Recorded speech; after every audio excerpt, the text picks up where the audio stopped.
收看今天的汉天新闻，我是施方圆。首先来看国际方面的消息。当地时间8月8日，当地警方发表声明称，经过超过2个星期的追捕，他们前一天在尼尔森河沿岸发现了2具男性遗体，基本确认了就是在逃的2名青少年嫌疑人。这2人被指控谋杀了3人，受到通缉。由于他们2人从无前科，也许他们作案的动机将永远无从知晓。 The moment so many were waiting for. This morning, at approximately 10 a.m., RCMP officers located 2 male bodies in the dense brush. The end to a countrywide manhunt that attracted eyes from around the world. Manitoba RCMP Commanding Officer Jane McClatchy confirming police have the bodies of who they believe are BC homicide suspects Cam McLeod and Briar Schmigelski. I know it has been so very difficult, and I hope today's announcement can begin to bring some closure. Gillam's mayor is relieved.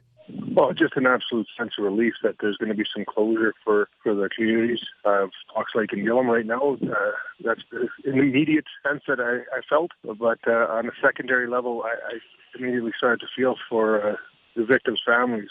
McLeod and Schmigelski were suspects in the BC shooting deaths of Australian man Lucas Fowler and his American girlfriend China Deese last month.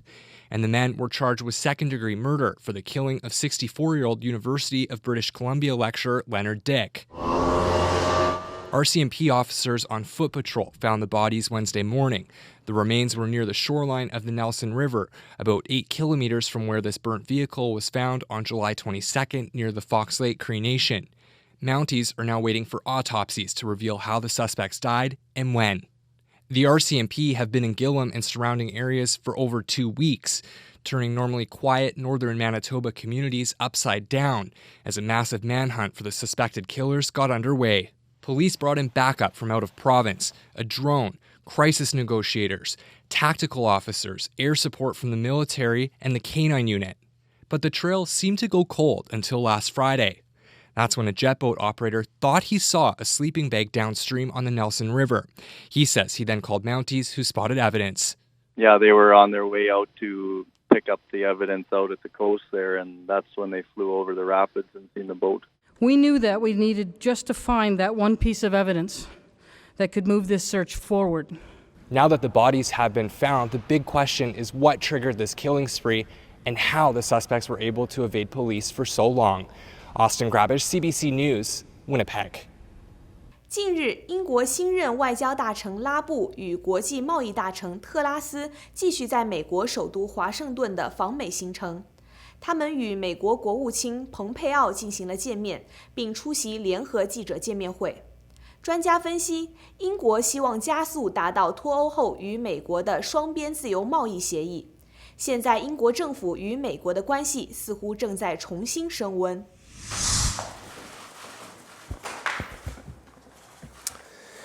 Good afternoon, everyone. It's my pleasure to welcome Foreign Secretary Rob Dominic on your first visit to the United States in your new role. Great to have you with us. I enjoyed our first conversation today here in Washington, although we had already spoken a couple of times before that. As everyone knows, this relationship is truly special. I said that in a speech in London in May at your beautiful Lancaster House, and it's important for me to repeat it here today. There are British diplomats who enjoy the same access to this building that American diplomats do. That's special, unique, and I think that says a lot about the relationship. Our two nations are twin pillars. So first of all, there is a deal to be done. The Prime Minister has expressed that to our European partners, but I think if the EU's position is that there can be no change to the withdrawal agreement, then that will be a choice that they've made, and that makes it very difficult to see how we can move the negotiations forward. But from the UK side, we will strive every sinew to find and secure a deal, if it's possible, under terms that would be acceptable to the UK, and the Prime Minister has talked about that a little bit. I think also should be clear that in any no-deal scenario, we'll do whatever it takes to avoid any hard border between the North and the Republic. And I would also point out that our view is that the withdrawal agreement, as currently configured, is a threat to the Good Friday Agreement itself. So that's where we are right now. But of course, in terms of Brexit, we've also got the wider issues of the opportunities, and that's why I was out in ASEAN last week talking to a whole range of our Asia-Pacific and wider global partners, and why it was a great pleasure to be here in DC, but we were in Canada yesterday and in Mexico later on this week. So there are also opportunities as well as those risks. So we will manage the risks, come what may. We will leave at the end of October, and we're determined to make a success of it. 再来看美国国内消息，美国移民和海关执法局当地时间7日发表声明，称他们的执法人员当天突击搜查了美国南部密西西比州的7家农产品加工厂，逮捕了超过700名正在务工的非法移民。他们现在都已受到移民局法庭裁决，收到了遣返令的非法移民将马上进入遣返程序。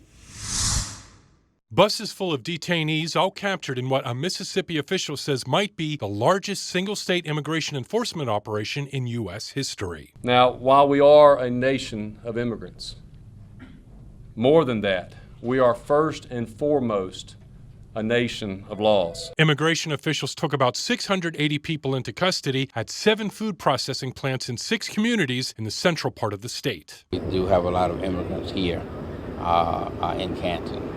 And I don't know whether they're legal or illegal. These arrests come after a year-long criminal investigation by Homeland Security officials. ICE officials say the agency has previously worked with school liaisons in finding placement for children whose parents are detained. I just hope that everything works out and everybody can have their families back.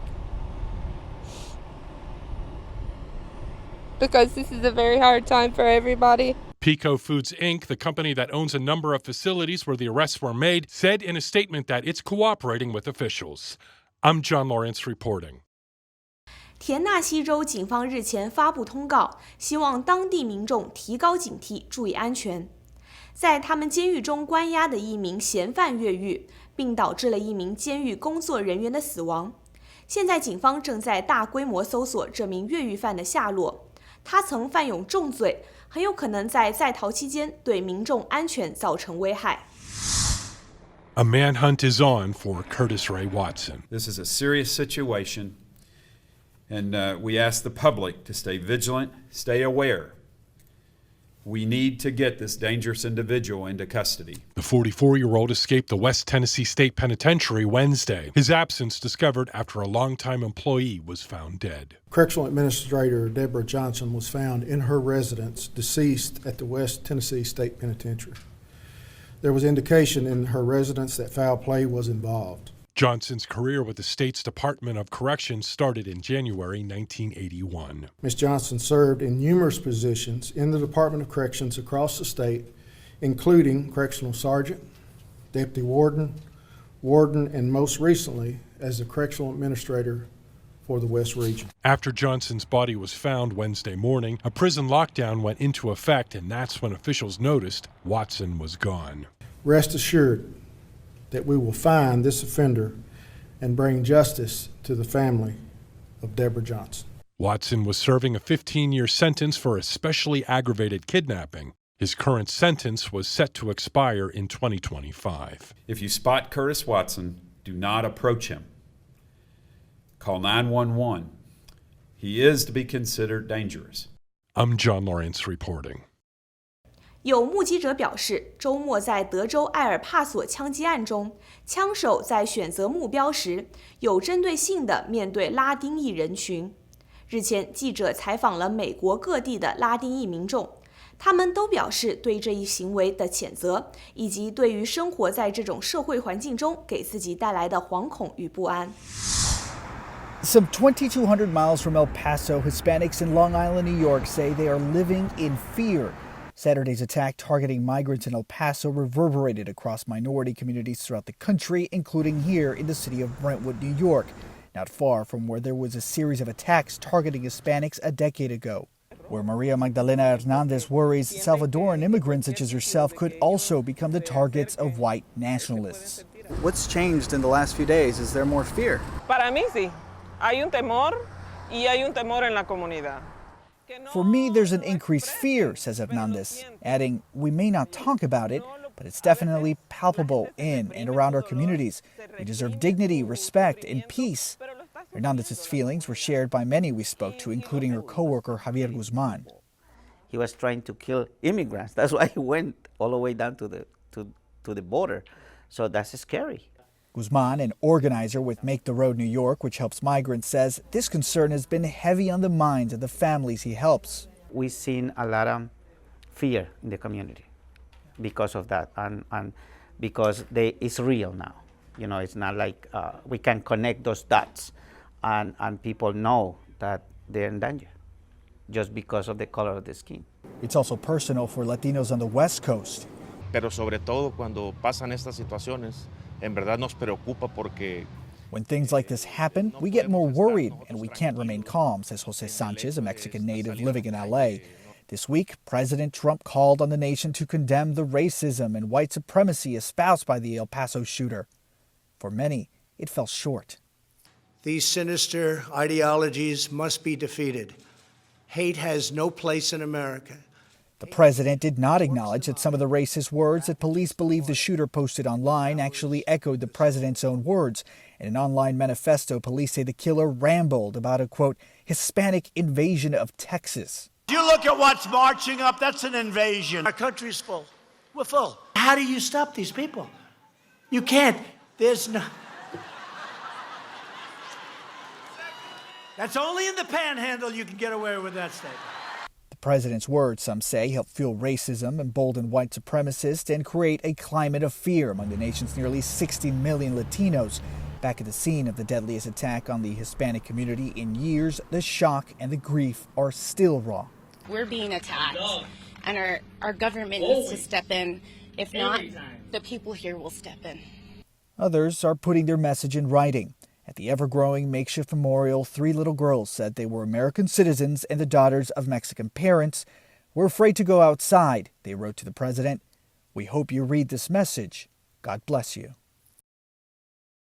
一名亚利桑那州女性日前面对镜头发言，呼吁民众提供更多线索，帮助警方破案。